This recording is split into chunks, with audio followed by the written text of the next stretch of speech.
তো প্রথম থেকে বিয়ের পরেই কাঞ্চনকে বলেছিলাম যে আমি মা হতে চাই, মানে এটা নিয়ে আমার কোনো সন্দেহ, আনপ্ল্যান ও ভুল করে এসে গেছে এইসব কিছু ছিল না। আমি বলেছিলাম মা হতে। বিয়ের আগেই নাকি তুমি কনসিভ করেছিলে? এটাই তো ব্যাপার, প্রবলেমটা হচ্ছে যে আমার বিয়ে দেওয়া থেকে শুরু করে আমার বাচ্চা হওয়া পর্যন্ত, এবার বাচ্চাকে কেন ব্রেস্ট ফিড করাবো সেটা নিয়েও তাদের প্রশ্ন থাকবে, আর যদি ব্রেস্ট ফিড না করে তাতেও প্রশ্ন থাকবে, কত এমএল দুধ দিলেন সেই উত্তরটাও আমাকে দিতে হবে। উত্তর দিতে আমি বাধ্য নই, এবং পরিষ্কার কথা, আমার স্ত্রী তার মানে সন্তান সম্ভব হয়েছেন, আমরা দুজনে সম্মতিক্রমে হয়েছি, তার জন্য আমি কাউকে প্রসূতি সদনের সার্টিফিকেট দেবো না।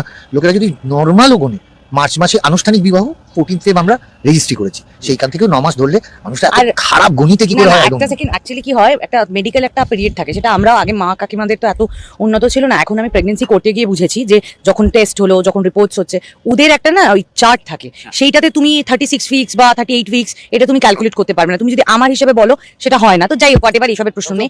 আমি বিয়ের 21 দিনের পর দোল পূর্ণিমার পরের দিন জানতে পারি যে আমি প্রেগনেন্ট, কারণ এবারে হোলি আর দোল পড়েছিল, বিয়ের প্রথম বছর দোল।